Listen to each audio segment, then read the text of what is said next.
Olá, querida, paz do Senhor, tudo bem? Seja bem-vindo a mais um vídeo. Eu sou Leandro Machado, esse é o nosso projeto Bíblia em um ano. Todos os dias, lendo a palavra de Deus para crescermos e avançarmos dentro de tudo aquilo que Ele tem. Como é que estão as coisas na sua vida? Espero que esteja muito bem. Afinal de contas, aquele que ouve a palavra e a pratica é semelhante ao homem ou à mulher que constrói a sua casa sobre a rocha. Vêm os ventos, as tempestades, mas a casa continua de pé. Se você é novo aqui, está chegando agora no nosso canal, se inscreve, compartilha com alguém, comenta, ativa o sininho aqui para o YouTube falar: eles querem ver o vídeo do Bíblia em um ano, o vídeo lá do canal do Pastor Leandro, e aí eles vão te notificar todos os dias. Pega a sua Bíblia, hoje é o dia 201, quanto dia bom da gente ler, e nós vamos aqui de 1 Coríntios, capítulo de número 7, a partir do versículo de número 25. Aumenta o som e bora para a nossa leitura. Ele diz, verso 25 de 1 Coríntios 7: quanto à pergunta sobre as moças que ainda não se casaram, não tenho para elas um mandamento no Senhor. Lembra que aqui Paulo, 1 Coríntios 7, está falando sobre casamento, sobre sexo antes e depois do casamento, tá bom? E ele continua, em sua misericórdia, porém, o Senhor deu sabedoria confiável, e eu a compartilharei com vocês, tendo em vista as dificuldades do nosso tempo. Creio que é melhor que permaneçam assim como estão. Se você já tem esposa, não se preocupe em se separar. Se não tem esposa, não procure se casar. Se contudo vier a se casar, isso não é pecado. Se uma moça se casar, também não é pecado. No entanto, aqueles que se casarem em tempos como os atuais terão que enfrentar dificuldades, e minha intenção é poupá-los disso. Irmãos, isso é o que quero dizer, no tempo que resta, porque ainda é muito curto. Portanto, de agora em diante, aqueles que têm esposa devem agir como se fossem casados. Aqueles que choram, que se alegram, compram coisas, não devem se entregar totalmente à tristeza, à alegria, aos bens. Aqueles que usam as coisas desse mundo não devem se apegar a elas, pois este mundo, como conhecemos, logo passará. Quero que estejam livres de preocupações dessa vida. O homem que não é casado tem mais tempo para se dedicar à obra do Senhor e pensar como agradá-lo. Mas o homem casado precisa pensar nas suas responsabilidades desse mundo, em como agradar sua esposa. Seus interesses estão divididos. Da mesma forma, a mulher que não é casada ou que nunca se casou pode se dedicar ao Senhor e ser santa de corpo e espírito, mas a mulher casada precisa pensar em suas responsabilidades aqui na terra, em como agradar o seu marido. Digo isso para o seu bem e não para lhe impor algum tipo de restrição. Quero que lhe façam aquilo que os ajudará a servir ao Senhor com o mínimo possível de distrações. Se, contudo, o homem acredita que está tratando sua noiva de forma inapropriada e que seus impulsos vão além de suas forças, que se case com ela, como é desejo dele. Não é pecado, mas se tiver assumido um compromisso firme e não houver urgência, e se for capaz de controlar sua paixão, faz bem não se casar. Portanto, quem se casa com a noiva faz bem, e quem não se casa faz melhor ainda. A esposa está ligada ao marido enquanto ele viver, e se o marido morrer, ela está livre de se casar com quem quiser. É para se casar com quem quiser, desde que seja um irmão do Senhor. Lembra que ele fala do julgo desigual, não tem essa de crente casando com ímpio, tá bom?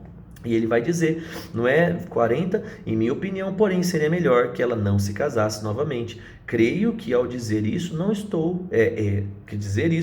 estou lhes dando um conselho do Espírito de Deus. Então lembra que Paulo, ele fala, se quer se dedicar exclusivamente ao ministério, não case. Por quê? Porque não adianta você casar e ser negligente. Lembra que é a responsabilidade, cuidar do marido, da esposa e dos filhos, tá bom? Então bora lá então, aqui avançando um pouco mais, agora a gente vai lá para 1 Reis. A gente viu Deus dando livramento para o povo conquistando novamente, o território, vencendo os sírios. A gente viu no dia passado, na nossa leitura passada. Agora a gente vai em 1 Reis 21.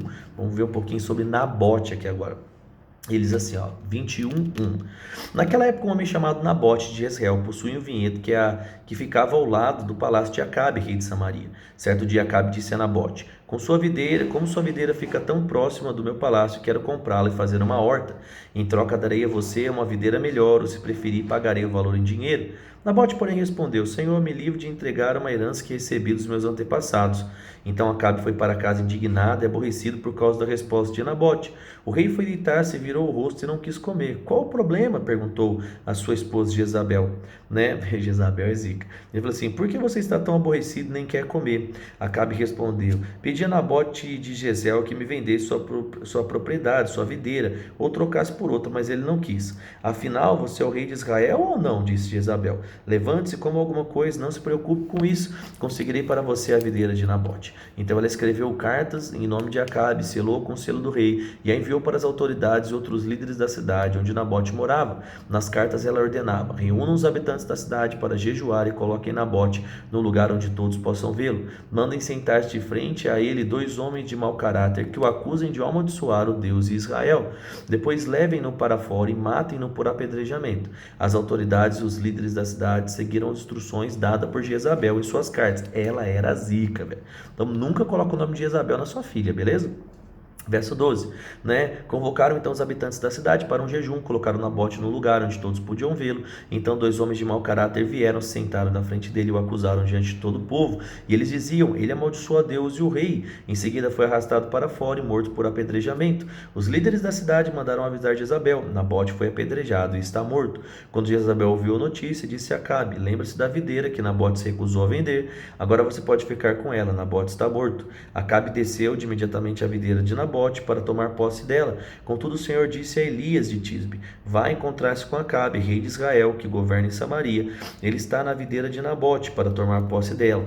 Transmite a seguinte mensagem: assim diz o Senhor, não foi suficiente para você matar Nabote, era preciso que também roubasse a propriedade dele. Por causa do que você fez, os cães lamberão seu sangue no mesmo lugar onde lamberam o sangue de Nabote.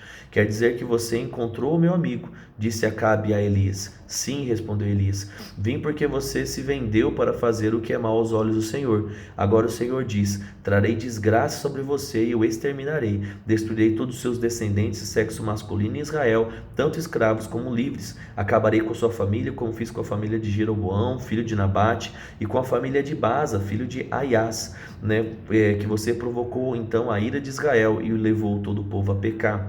E quanto a Jezabel, o Senhor diz: cães devorarão o corpo de Jezabel no campo em Jezreel.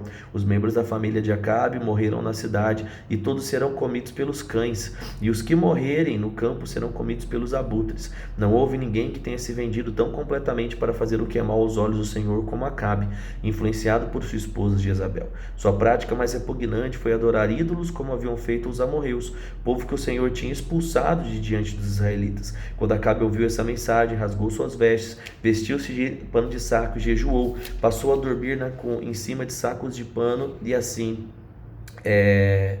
antes de andar cabisbaixo. Então Elias de Tisbe recebeu outra mensagem do Senhor: vê como Acabe se humilhou diante de mim, por isso não trarei calamidade sobre sua vida, farei cair a calamidade sobre os filhos dele e destruirei a sua dinastia. Então olha aí, a gente vê uma profecia, que ela acaba mudando, o condicional. Deus aqui falou: vou deixar você viver, eu vou acabar com tudo da frente de você, com a sua descendência, Misericórdia, É quase como Davi, pegando lá a esposa do cara, Betseba, mandando matar, Misericórdia, o povo não tem limite não. Bora lá então aqui, Amós, capítulo de número 5, vamos ver aqui, Amós está anunciando sobre coisas que iriam acontecer com Israel por causa da infidelidade. Então agora um chamado para arrependimento, hein? Vamos lá, Amós 5:1. Ouça, povo de Israel, ouça este meu canto fúnebre.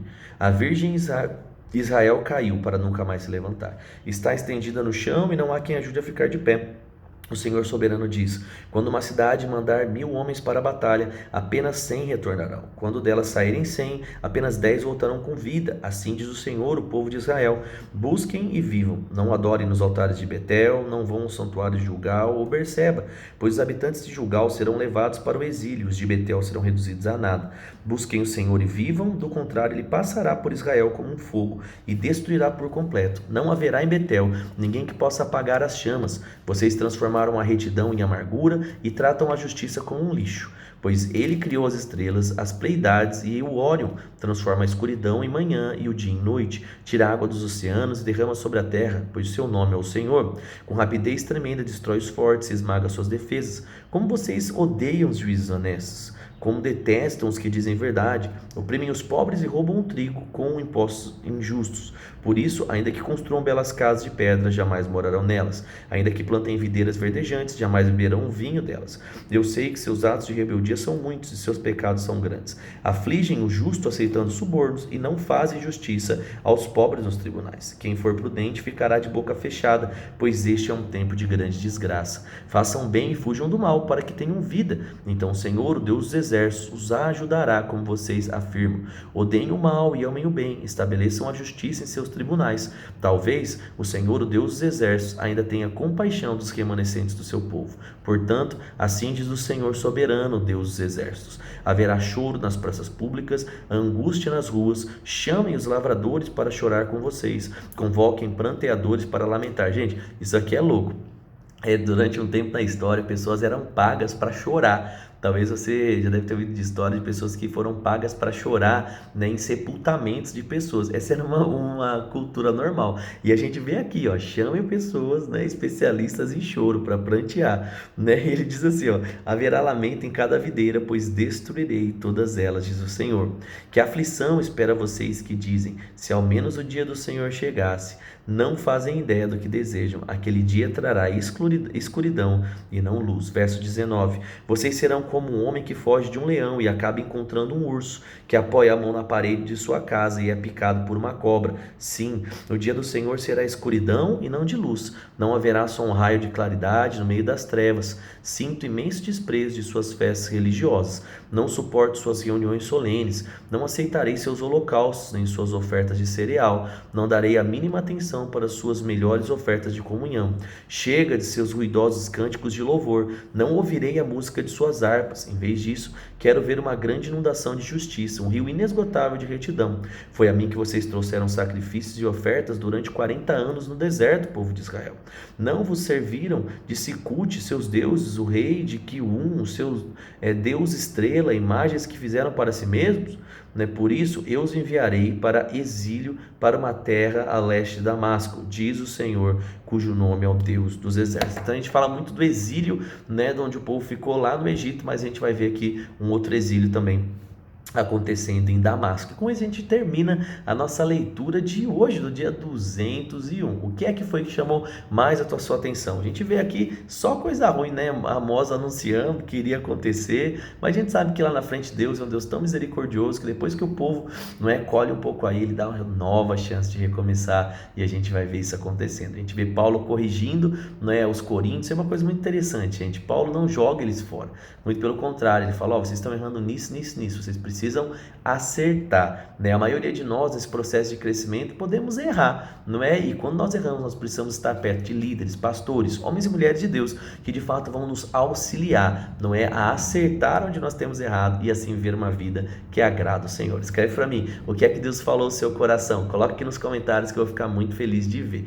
Vamos orar? Pai, eu quero te agradecer por esse dia, obrigado mesmo, Pai, pelo Senhor, manifestando todo o resultado da Tua Palavra nas nossas finanças, saúde, ministério, família. Eu oro para que o melhor do Senhor, Pai, aconteça mesmo. Se existe alguém que está passando por problemas, Pai, com o casamento, eu declaro uma graça vindo para restaurar coisas, o Senhor produzindo mesmo transformação e vida onde existia a morte. Declaramos saúde sendo multiplicada sobre os nossos irmãos, para que eles possam viver tudo aquilo que o Senhor planejou para eles aqui nessa terra. Eu te agradeço por tudo, e que o Senhor continue a falar conosco nos nossos próximos vídeos, no nome de Jesus. Amém. Amém, gente? Compartilha com alguém que você ama, compartilha nas redes sociais, deixa o like aqui. Não esquece de comentar aqui comigo o que Deus falou no seu coração, tá bom? Eu vou ficar muito feliz de ver. E eu te espero amanhã no nosso dia 202. Um grande abraço, fique com Deus e tchau, tchau.